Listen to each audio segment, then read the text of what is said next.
Hi everybody. I thought I would just put this blindfold back on since I had it on at half time until the end of the game last night. I'm only kidding. I had to watch the whole thing. It was obviously so horrendous. I couldn't avoid watching it. But the game I'm talking about, as if you didn't know already, was Scotland being annihilated by the Germans 5 goals to 1. Now, before this tournament started, we were all hoping that we would make history by being the first Scottish team to get out of the group stage. And we did indeed make history, because I reckon this was the largest defeat in any opening game in any tournament since tournaments began, because usually the first game, especially if the host country, or as it used to be, the holders of the trophy, take part, it's usually a nervy affair with not a lot happening. You're lucky if you get a couple of goals. It's not a spectacle. Nobody goes away raving about either of the teams. And trust us, to break that cycle by being thrashed 5-1, and it could have been worse. It could have been much worse. Even if we'd kept 11 men on the field, it wouldn't have been any less a defeat. So maybe we should count ourselves lucky that we got away with a mere 5-1 doing, as they say in Germany. So to think back on it, manager as usual, cautious as ever, opening game, you're hoping the hosts are going to be nervous. They've not had a great time in the last 2 or 3 tournaments, didn't even get out of their groups in the last 2 World Cups, so they were under pressure. So let's increase that pressure. Oh no, let's go all defensive. So not only the system that he played, but the personnel. His major mistakes was probably having fat Tony Ralston at right back, so slow and immobile, offers nothing going forward, when you had a much more powerful, quicker, energetic Ross McCrory you could have played in that position. So that was the first thing. Second thing was dropping Billy Gilmore, the guy who can actually take a pass, hold on to it, look about, recycle the ball, keep possession. No, let's put Ryan Christie in instead of him, because he can run about a lot and try to get stuck in. Notice I say try, he never really gets to the point where he tackles anybody, but he runs about a lot.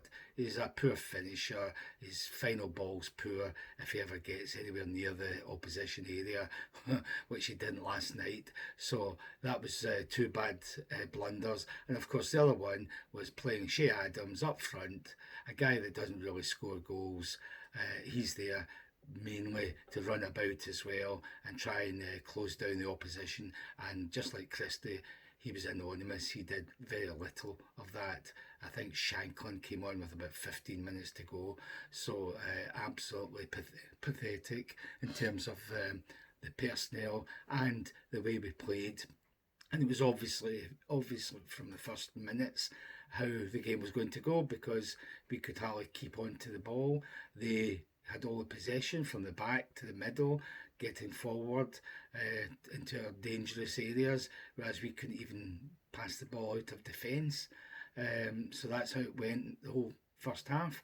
And amazingly, the first goal in 10 minutes was the Germans' first shot on target. So that was lucky for us that it was the first shot, otherwise they would have been in the lead long before the 10th minute. So again, our own downfall brought about by ourselves, by slack marking movement, unaware of people running off the ball, people who are going to shoot. I mean, it wasn't just one person who was at fault in the first goal. It was a series of errors. First of all, the ball goes out to the right hand side where our overrated captain Andy was nowhere to be seen. So then that German player has all the time in the world to actually pass the ball into the edge of the box. And of course, the guy who's going to score, he runs onto it where fat Tony Ralston is nowhere near him. He belatedly notices that this guy is running into the middle. And of course, he's not marking anybody out wide anyhow, but he doesn't notice until the last seconds that this guy's running onto this pass and he's about 2 yards off him when the guy cracks it into the net. And then the final point of failure was our goalkeeper diving, getting his hand to it and merely hitting it off the post and into the net. Now, a goalkeeper who gets as much of a hand on it as he did should be palming that away to safety. So that was maybe the worst point of failure. Although, if you want to give him an excuse, you could say the German was allowed a free shot at goal from 18 yards, and most times Germans are going to hammer them on target. But anyhow, that was the first goal. Disaster, 10 minutes. They got more confidence as if they needed it from that, kept piling on the pressure.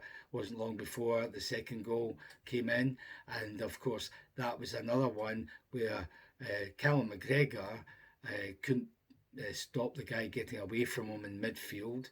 It went out to the left.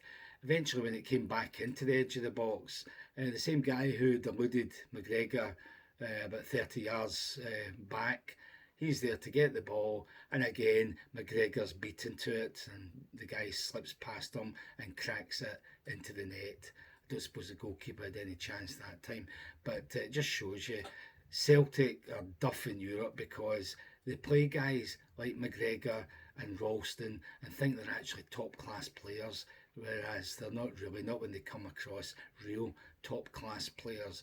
I mean, these two just looked at fish out of water against German players. Not just them, everybody else in the team was actually the same. The overrated Andy Robertson. He's an average player playing in a good Liverpool team who make him look good. Playing for us, he's just, average, a journeyman. So we're up against it in every position. They're not one of these Scots players who have even got in the German pool, never mind the German team. So anyway, 2-0. It's looking really terrible. We're hoping we can get to half time at that. And then, of course, Ryan Porteous does what he does, and we've known this for years. Good attack, a free header at goal. Thank you, central defenders.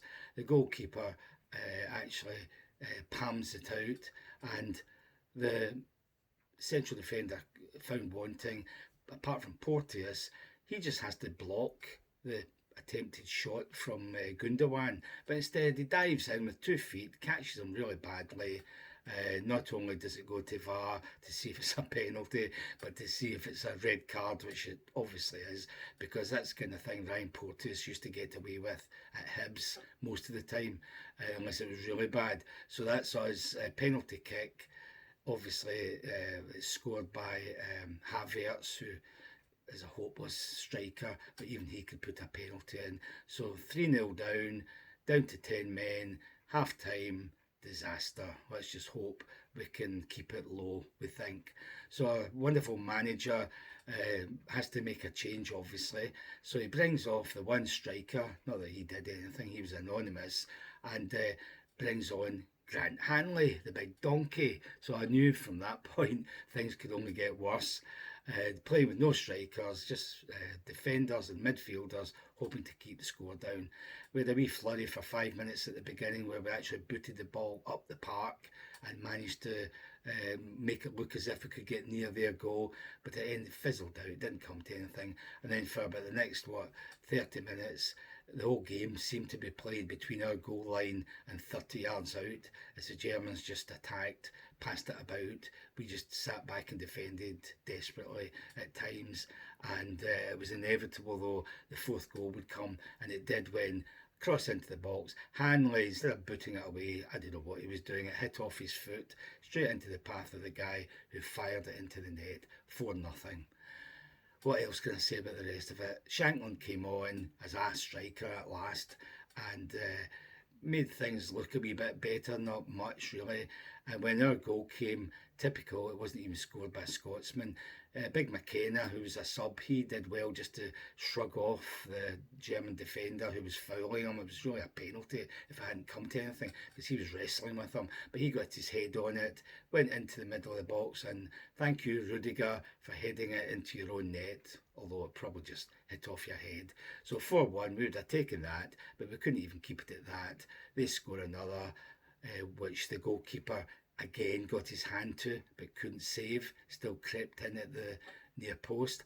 So thank you, goalkeeper. 2 goals you could have saved, although I do feel sorry for you having that defence in front of you, letting the Germans take pot shots at you most of the evening.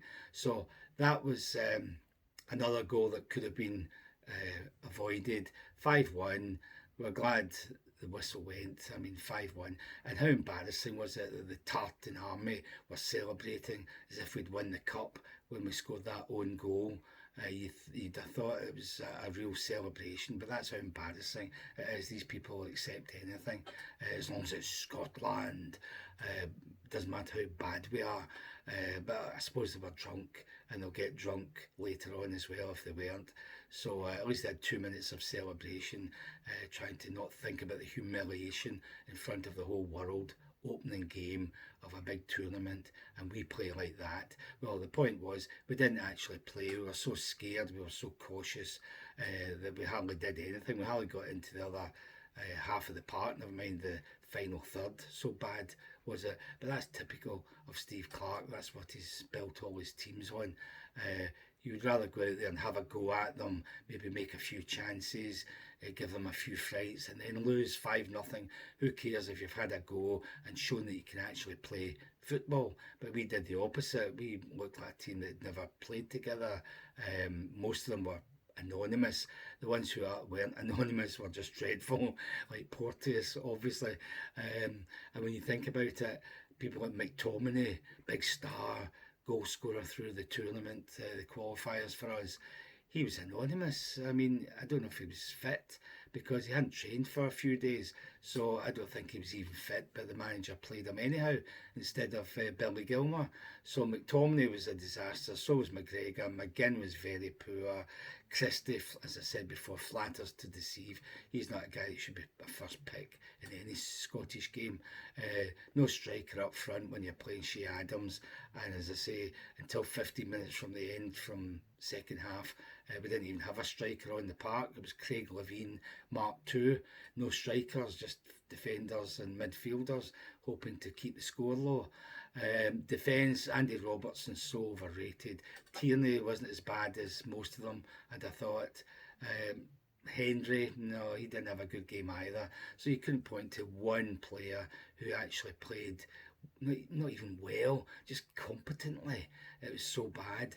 So let's put that behind us. We didn't expect to get anything from it, at least the sensible people did. The Tartan Army probably thought we were going to win 3-0 or something, but most normal Scottish supporters knew we weren't going to get anything out of that. That was a free hit, and we didn't even take the chance of having a free hit. We were so cautious. So forget about that. Next game is a must win, as usual. Switzerland, they're the easiest team in the group, apart from us, to get a win against. So if we can win against them, who knows, we might just qualify, even if we can scrape a draw against Hungary in the final game. One way or the other, we've got to get a win, and even better, if we can get a win and a draw from our last 2 games, that would be enough to qualify. But why are we worried? Because even if we qualify, whoever we play in the knockout round will knock us out anyhow, so it doesn't really matter. It's just to give us some cheer in the week ahead, and something we can be proud of, if you like to call it that, by getting out of the groups. But I wouldn't be putting it past us to just fail on goal difference or some nonsense like that. Isn't that the Scottish way? As the Germans were singing last night, probably, kein Schottland, kein Party.